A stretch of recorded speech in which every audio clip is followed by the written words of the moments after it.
नमस्कार, मैं राम सिंह यादव आपका SK बुक्स के YouTube के चैनल पर स्वागत करता हूं। आज हम बात करने वाले हैं दिल्ली पुलिस के गणित के पेपर के बारे में। और गणित में हम प्रॉफिट एंड लॉस का पार्ट 2 करेंगे। और ये हमारी गणित की जो किताब है इसमें सभी प्रकार के क्वेश्चनों को एक्सप्लेन किया गया है। और ऐसा कोई क्वेश्चन नहीं मिल पाएगा जो एक्सप्लेन ना किया गया हो और उनसे बाहर कोई पेपर में आ जाए। संख्या ज़रूर बदली जा सकती है गणित में, ये तो आपको पता है। अब इसमें पार्ट 2 में क्या है, शुरू से चलते हैं। देखिए, ये क्वेश्चन एक IQ बेस्ड क्वेश्चन है और ये डाल देते हैं कभी कभी। ये CGL में भी एक बार डाला गया था, कई पेपरों में डाल चुके हैं कि स्टूडेंट कितना अवेयर है कि नहीं है। सिर्फ ये देखना चाह रहे हैं। एक दुकानदार एक पुस्तक को मुद्रित मूल्य पर 21% की छूट पर बेचने पर 21% लाभ कमा रहा है।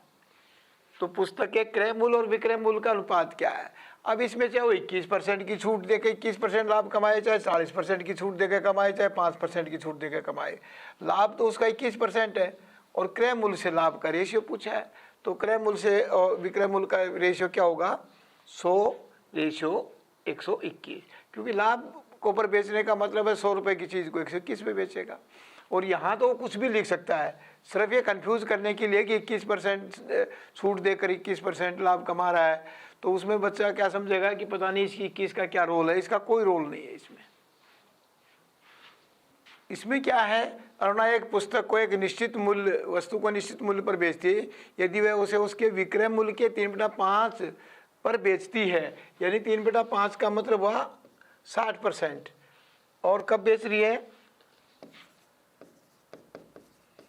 एक्स का 60% 80 कहाँ से आ गया कि 20% हानि पर उसने बेची है और 3/5 पर बेच रही है, यानी 60% पे बेच रही है और 80 रुपये में बेच रही है। तो ये 80-60 इधर आ जाएगा, गुणा में 100, 4/3 अब ये क्या कह रहा है, जब वह उसके मूल विक्रय मूल्य के 90% पर बेचे, 90% पर बेच रही है चाह रही है, तो ये क्या हो जाएगा 400/3 गुणा में 90%, 90/100। अब इनको काट दो, 30, 0 से 0, 30 चौका 120, 120% पे बेच रही है, -100 कर दो क्योंकि 100 रुपये तो माना एक क्रय मूल्य होता है। और ये 20% उसके ऊपर होगा प्रॉफिट के ऊपर, यानी एक्स का 60% कहाँ से आया, 3/5 का जो है ये 60% है। तो 60% के ऊपर बेच रही है, 80 रुपये में बेच रही है क्योंकि 20% तो घाटे में बेच रही है। तो 100 रुपये की वस्तु को 80 में बेच रही है। तो इस तरह इसको कर सकते हैं, कोई दिक्कत नहीं है। किसी वस्तु का अंकित मूल्य 432 है। जब एक दुकानदार अंकित मूल्य पर 20% की छूट देकर इसे बेचता है तो 35% लाभ अर्जित कर रहा है। अब इसको देखिए, 432 20% की छूट दे रहा है और 135% लाभ पर। परसेंट हमने काट दिया दोनों साइड से। अब इनको काटो, 5 से काटा 16 और 5 से काटा 27। 27 को इस पेपर देंगे तो ये 6 का भाग जाएगा, 16 का जाएगा। 16 से कटेगा तो 16 256। यानी एक वस्तु के अंकित मूल्य 432 है। जब एक दुकानदार अंकित मूल्य पर 20% का छूट दे रहा है, तो 20% की छूट दे रहा है तो इसका मतलब 80% पे बेच रहा है वो। और वो बेचकर भी 135% लाभ कमा रहा है। यानी एक्स का 135% ये है। आपको ये समझना है इसको कि इस पे तो 432 का ही 80% कर दिया और फिर आ जाएगा कि एक्स का 135% ये है और ये 100 ऊपर से नीचे से दोनों हमने हटा दिए। इस सवाल पर आइए। इसमें क्या है, किसी वस्तु पर प्राप्त लाभ 120% है। तो 100 रुपये की वस्तु अगर लागत है तो उस पर 120% लाभ है, तो उसका विक्रय मूल्य हो जाता है 220 रुपये। अब ये क्या कह रहा है कि इसका खर्चा तो 25% और बढ़ गया, 125 हो गया 25% के बढ़ने से, और विक्रय मूल्य तो वही रहेगा। तो डिफरेंस क्या हुआ, 125 इसमें घटा दिया 95। अब अपना सवाल क्या है कि 220 का x% 95 है।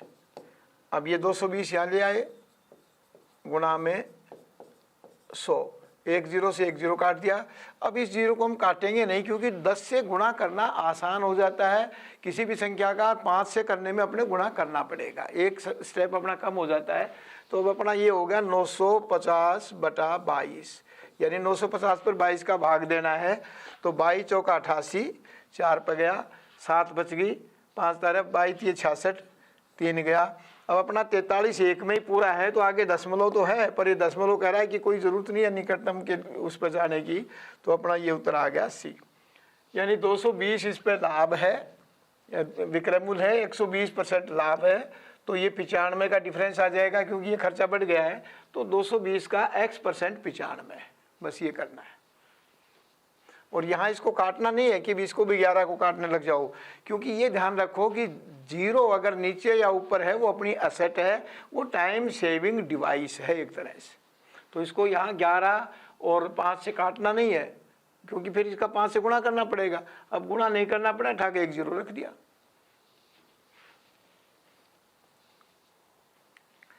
एक घोड़ा 10% हानि पर बेचा गया, यदि वह 70 रुपये अधिक पर बेचते तो 4% लाभ होता। अब परसेंटेज डिफरेंस कितना है, ये 6 नहीं है 14 है, क्योंकि वो माइनस की तरफ है, ये पॉजिटिव की तरफ है। तो परसेंटेज डिफरेंस कितना हुआ, 10% हानि पर है और ये 4% इधर है, तो 6 नहीं है, ये 14 है। तो x का 14% 70 पड़ा, क्योंकि ये ध्यान रखना है कि ये 6 नहीं है, क्योंकि ये हानि की तरफ है, ये प्लस की तरफ है, लाभ की तरफ है, तो ये जुड़ेगा। तो अब ये बन गया 500, 14 5 70, 500। बस ये ध्यान रख लेना कि ये हानि की तरफ है और ये लाभ की तरफ है, तो डिफरेंस जुड़ता है। लाभ ही लाभ की तरफ होता तो डिफरेंस, अगर इतने रुपए अधिक पर बेचते तो इतना रुपए और लाभ होता, तो उस समय फिर ये लाभ लाभ में से घटता डिफरेंस।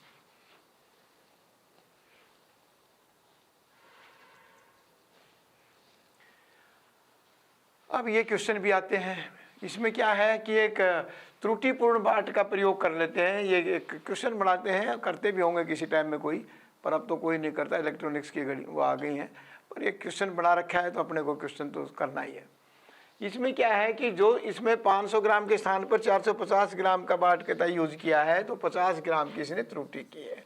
और सत्य माप माइनस त्रुटि माप, यानी 500 में से 450 घटा दिया तो 450 गुणा में 100, बस यही है अपना ध्यान रखना। अब ये इसको काट दो, 9 100/9, यानी 100/9 का मतलब है 11,999 बटा 1 से 1/9, 11 से 1/9। बस इसमें ये ध्यान रखना है कि जो त्रुटि है ये ऊपर होगी और नीचे सत्यमाप माइनस त्रुटि, यानी 500 ग्राम की जगह 450 का कर रहा है तो नीचे आएगा जो यूज कर रहा है वो आएगा कि सत्यमाप माइनस त्रुटि कितने की कर रहा है, 50 ग्राम की हुई थी, वो इसमें से घटा देंगे।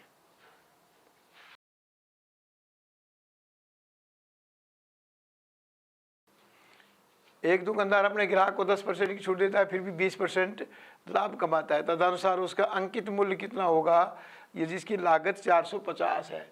अब इसमें क्या है, लागत का मतलब क्रय मूल्य, 450 गुणा में क्या है कि कितने गेन में बेच रहा है, कि 20% लाभ कमा रहा है, तो गुणा 120, और कब कमा रहा है, छूट देकर 90%। ये सूत्र रखना चाहते हो सूत्र से कर लो कि अंकित मूल्य का ये है कि अंकित मूल्य कैसे आएगा, क्रय मूल्य इंटू में 100 प्लस लाभ बटा 100 माइनस छूट।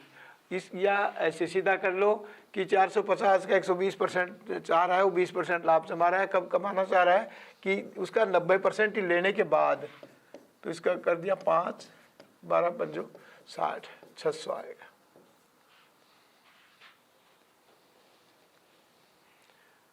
अब इसमें क्या है, इसमें भी अंकित मूल्य का है कि अंकित मूल्य दिया है तो क्रय मूल्य ज्ञात करना है। अब इसमें एक दुकानदार अपने ग्राहक को 10% की छूट दे रहा है, इसमें छूट ऊपर हो जाएगी, उससे उल्टा होगा कि 800 रुपये की चीज़ को वो 90% पे बेच रहा है। बस ये ध्यान रखना है। और कब बेच रहा है कि 20% लाभ भी कमाना चाह रहा है। तो इस तरह करेंगे तो ये परसेंटेज से परसेंटेज पहले हट जाएगा, वरना परसेंटेज लिख लेंगे तो भी अपने को कोई परेशानी नहीं है, सीधा काट देते हैं। 3 से काटा 3, 4, 4 से काटा 200, 200 और 3 600, ऐसे काट सकते हो, या इस सूत्र पे लिख लो। सूत्र याद रख सकते हो तो सूत्र से थोड़ा इजी हो जाता है। इसमें भी इजी है, पर इसमें थोड़ा सा आपको समझना पड़ता है कि मैं कैसे इसका उपयोग करूं, बस ये प्रॉब्लम है। और एक बार परसेंटेज का उपयोग करना सीख गए आप, उसको तोड़ मरोड़ना सीख गए, तो फिर ये इजी पड़ेगा कि 800 का वो 90% चाह रहा है, कब चाह रहा है कि 120% उसको लाभ भी मिल जाए। तो 800 बटा 120 गुणा में 90 परसेंटेज टू परसेंटेज काट सकते हैं अपन।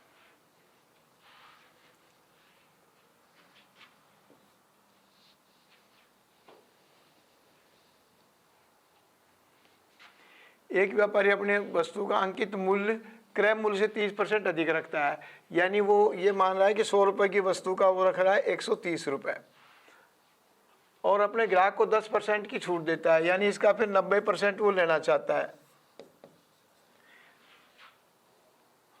या ये सूत्र भी है छोटा सा, इससे भी कर सकते हो।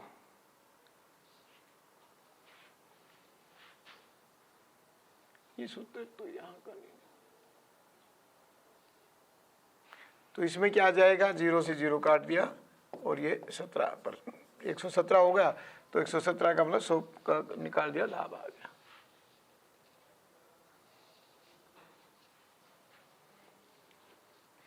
एक व्यापारी 2 वस्तु में से प्रत्येक को 6,000 रुपये में बेचता है, और एक पे 20% लाभ, एक पे 20% हानि।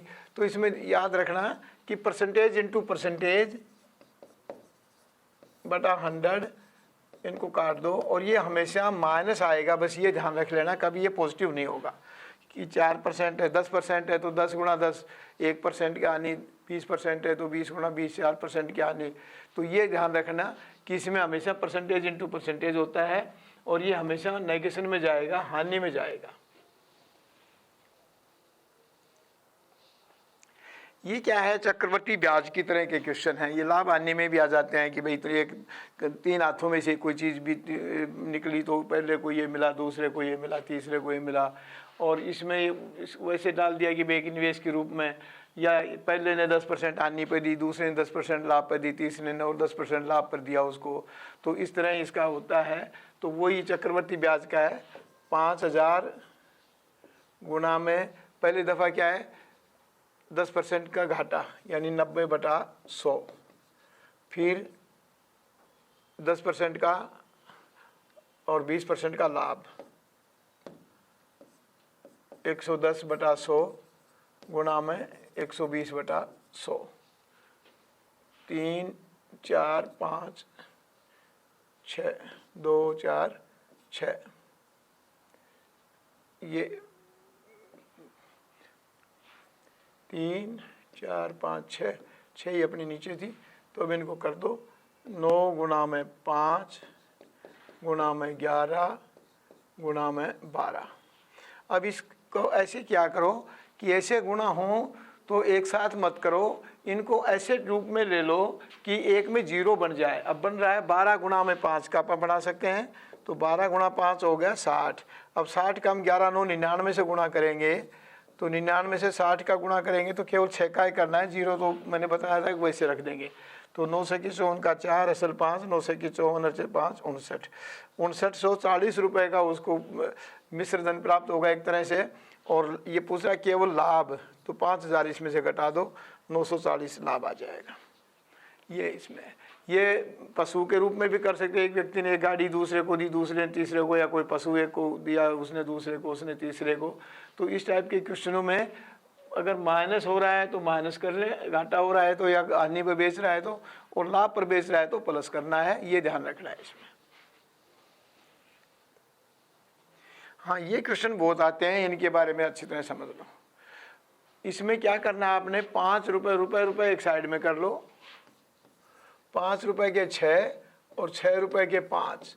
अब इनका क्रॉस मल्टीप्लाई कर दो, 25 और 36, यानी 25 की खरीदे और 36 की आपने वस्तु बेच रहे हैं, तो 11 का लाभ हुआ। कितने पर हुआ, 11 रुपये लाभ हुआ, 25 रुपये पे हुआ।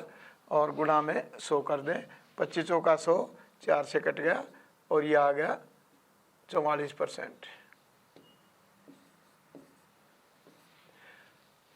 बस इसमें ये ध्यान रखना, कई बार 10 का लेके 11, 11 का लेके 10 ऐसे भी पूछ लेता है, तो आपको रुपए एक साइड में कर लो और वस्तु एक साइड में कर लो और इनका क्रॉस गुणा कर दो। ये आपका लागत मूल्य में आ जाता है, ये आपका जो वस्तु का बिक्री का है वो आ जाएगा और इनका घटाएंगे तो ये लाभ रह जाएगा। 11 रुपये लाभ हो गया, लाभ बटा क्रय मूल्य, ये आपको पता है, ये गुणा में 100। तो इस तरह आप इनको कर सकते हैं।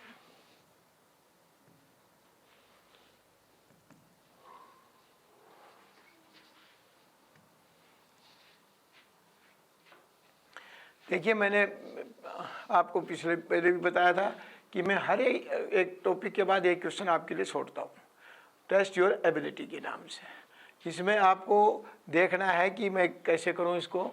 किसी वस्तु के विक्रय मूल्य के आधार पर की गई गणना के अनुसार हानि 25% पाई जाती है। क्रय मूल्य के आधार पर हानि का प्रतिशत क्या होगा, ये आपको बताना है, आपको करना है। और नहीं आए तो हम ऑनलाइन उसको ऊपर लिख देना, यूट्यूब में ऑनलाइन पर कमेंट्स लिख देंगे यूट्यूब के ऊपर आप, तो कमेंट्स में मैं इसको सोल्व कर दूंगा और आप इसको आराम से कर सकते हैं। नहीं कर पाएंगे तो मैं सोल्व करूंगा और कर लेंगे तो बहुत अच्छा रहेगा। करके देखना चाहिए कि हाँ हम किस योग्य बने हैं इस टॉपिकों के बाद में। इस एग्ज़ाम के लिए SK बुक्स सभी शॉप्स पर उपलब्ध हैं और ऑनलाइन भी अवेलेबल हैं। अगर आप ऑनलाइन लेना चाहते हैं तो उसका लिंक डिस्क्रिप्शन बॉक्स में अवेलेबल है। इस चैनल पर हम इस प्रकार की सभी प्रकार की भर्तियों के बारे में से संबंधित इम्पोर्टेंट जानकारी और स्टडी मटेरियल उपलब्ध कराते रहेंगे। तो इस वीडियो को लाइक कीजिए, चैनल को सब्सक्राइब करें और अपने दोस्तों के साथ शेयर करें। मिलते हैं अगले वीडियो में। Thank you.